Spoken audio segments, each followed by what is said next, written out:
Assalamu alaikum everyone, this is me Mashan Hansafi and you are watching Mashan Han Official। आज के lecture में हम बात करने वाले हैं वेव लेंथ के बारे में कि what is mean by wave length और वेव लेंथ की क्या इम्पोर्टेंस है। ठीक है, तो सबसे पहले इसको डिफ़ाइन करते हैं। डिफ़ाइन करने के बाद फिर उसको हम डायग्राम से समझते हैं। ठीक है, डेफिनेशन में अगर हम बात करें तो इट इज़ अ लेंथ, ये हमारे पास क्या है, वेव लेंथ भी हमारे पास क्या है, ये हमारे पास एक लेंथ है। ठीक है, ऑफ अ कंप्लीट साइकिल, किस चीज़ का, एक वेव की कंप्लीट साइकिल का जो लेंथ है उसी को हम वेव लेंथ कहते हैं। Are the distance between two consecutive crest और ट्रफ इज कॉल्ड वेवलेंथ। अब हमारे पास ये क्रस्ट क्या है या ट्रफ क्या है, ठीक है, यानी वो डिस्टेंस, वो length between two consecutive crest और ट्रफ के दरमियान जो डिस्टेंस है, जो लेंथ है, उसको हम क्या कहते हैं, वेवलेंथ कहते हैं।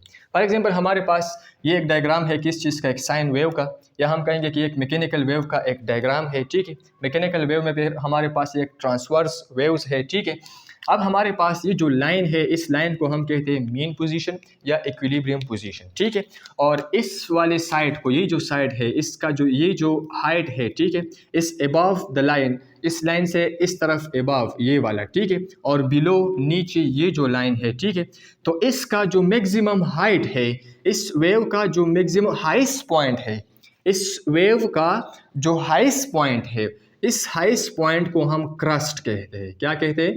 क्रस्ट। तो एक क्रस्ट ये है और एक क्रस्ट ये है, ये इस वेव की हाईएस्ट पॉइंट है। ठीक है, और इसका इस अबव, इस साइड पे, नीचे साइड पे, नेगेटिव साइड पे इसका जो हाईएस्ट पॉइंट है, इसको हम ट्रफ कहते हैं। क्या कहते हैं? ट्रफ। इसी तरह नीचे इधर आ जाओ तो यहाँ पर भी क्या होगा? ट्रफ होगा। ठीक है, तो एक क्रस्ट, तो हमारे पास अब देखो, ये एक क्रस्ट है और ये दूसरा क्रस्ट है, तो इस क्रस्ट और इस क्रस्ट की दरमियान, इसकी दरमियान जो फासला है, जो क्या है? फासला है, या जो लेंथ है, क्या है? लेंथ है। तो एक क्रस्ट और दूसरी क्रस्ट के दरमियान का लेंथ, एक क्रस्ट और दूसरी क्रस्ट के दरमियान का डिस्टेंस, एक क्रस्ट और दूसरी क्रस्ट के दरमियान का जो डिस्प्लेसमेंट है, जो लेंथ है, जो डिस्टेंस है, this is what we call it wave length. ये क्रस्ट और ये क्रस्ट, ये क्या है? ये एक वेव है, और इसके दरमियान जो लेंथ है, ये लेंथ किसका है? ये लेंथ वेव का है।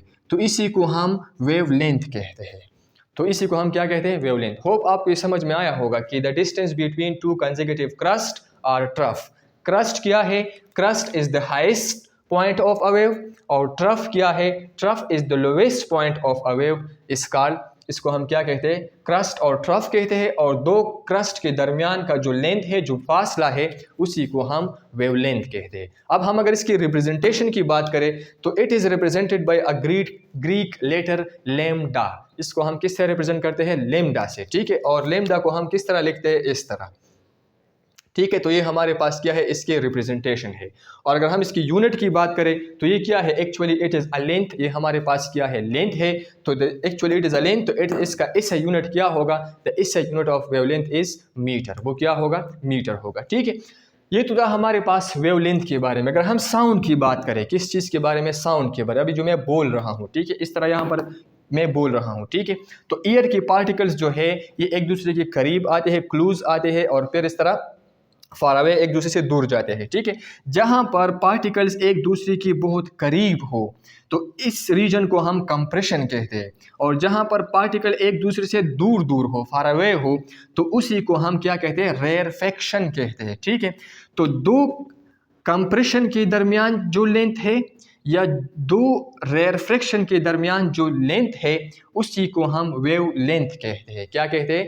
Wave length. ठीक है, अब हमारे पास इसकी इंपॉर्टेंस की अगर हम बात करें, ठीक है, अगर हम रियल लाइफ में इसकी इंपॉर्टेंस की बात करें तो हमारे पास अगर साउंड वेव्स है, क्या है? साउंड वेव्स, और हम कहें कि इसकी जो वेव लेंथ है, उसकी वेव लेंथ क्या हो? लॉन्गर हो। इस तरह ये हमारे पास एक लॉन्गर वेव लेंथ है। ठीक है, यानी इसके दरमियान जो डिस्टेंस है वो ज़्यादा है।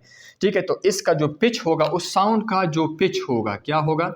पिच पर हम पढ़ेंगे कि पिच क्या है। ठीक है, उसका जो पिच होगा वो लोअर होगा। ठीक है, और जिसका ये वेवलेंथ क्या हो? कम हो, इस तरह बहुत एक दूसरे के बहुत करीब करीब हो, वेवलेंथ क्या हो, लोवेस्ट वेवलेंथ हो, तो फिर उसको हम क्या कहते हैं कि उसका जो पिच है वो बिल्कुल बहुत ज़्यादा हाई है। ठीक है, इसी तरह अगर हम लाइट की बात करें, किस चीज़ की, लाइट की। ठीक है, तो लाइट जो है इसकी मुख्तलिफ डिफरेंट कलर्स होती है, क्या होते हैं, तो इसका जो वेवलेंथ होगा वो रिलेटेड होगा किसके साथ, वो जो वेवलेंथ है वो रिलेटेड होगा कलर के साथ। किसके साथ, कलर के साथ।